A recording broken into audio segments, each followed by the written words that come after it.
ইসলামী bank নিয়ে ষড়যন্ত্র আরো গভীর থেকে গভীরতর হচ্ছে। গতকালকে সারাদিন আমরা ইসলামী ব্যাংক টাওয়ারের সামনে আন্দোলনরত ছিলাম। বর্তমান চেয়ারম্যানকে অপসারণ করার জন্য না, আমরা চেয়েছিলাম চেয়ারম্যান থাকবে, কিন্তু চেয়ারম্যান ইসলামী ব্যাংকটাকে একটি গতিশীল ব্যাংক হিসেবে রূপান্তর করবে। এবং আমাদের দাবি ছিল ইসলামী ব্যাংকে গতিশীল করার জন্য ইসলামী ব্যাংকের সফল একজন এমডি ফারুক খানকে পুনর্বহাল করবে, তাকে রেখে ইসলামী ব্যাংকটাকে গতিশীল করবে। এই আন্দোলন ছিল আমাদের গতকাল সারাদিন ভর। কিন্তু আমাদের আন্দোলনে বাধ্য হয়ে ইসলামী ব্যাংকের চেয়ারম্যান সাহেব উনি পদত্যাগ করলেন।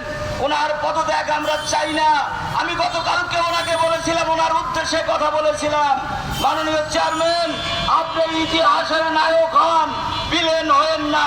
কিন্তু উনি বিলেনও হলেন না, নায়কও হলেন না, উনি কাপুরুষের মতো পদত্যাগ করলেন।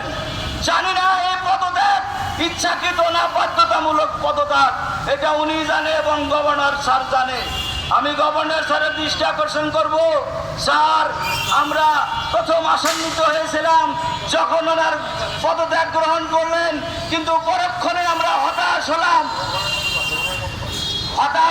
আপনি কি করলেন?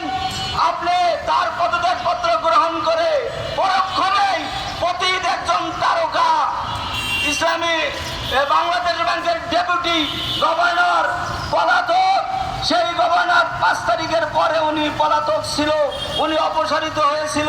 সেই পতিত তারকা এস আলমের এজেন্ডা বাস্তবায়নের নায়ক খুরশিদ আলম সবকে আপনি আবার নিয়োগ দিলেন। আমরা নদী থেকে উদ্ধার পেতে চেয়েছিলাম, আপনার কাছে আবেদন করেছিলাম, আপনি আমাদেরকে নদী থেকে উদ্ধার করলেন, কিন্তু আপনি আমাদেরকে ফেলে দিলেন আবার সাগরের মধ্যে। মাননীয় গভর্নর, আমরা সাগরে ভেসে যাব না। ইসলামী ব্যাংক বাংলাদেশের 20 কোটি মানুষের ব্যাংক। ইসলামী ব্যাংক এদেশের তৌহিদি জনতার ব্যাংক, ইসলামী মানুষদের ব্যাংক। ইসলামী মানুষগুলো আল্লাহকে ভয় করে আর কাউকে ভয় করে না।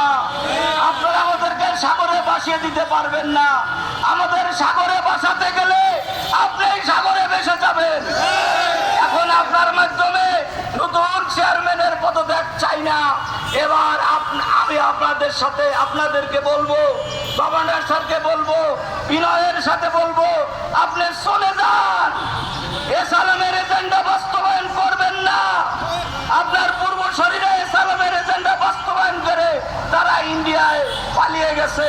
আপনি পালানোর সুযোগও পাবেন না।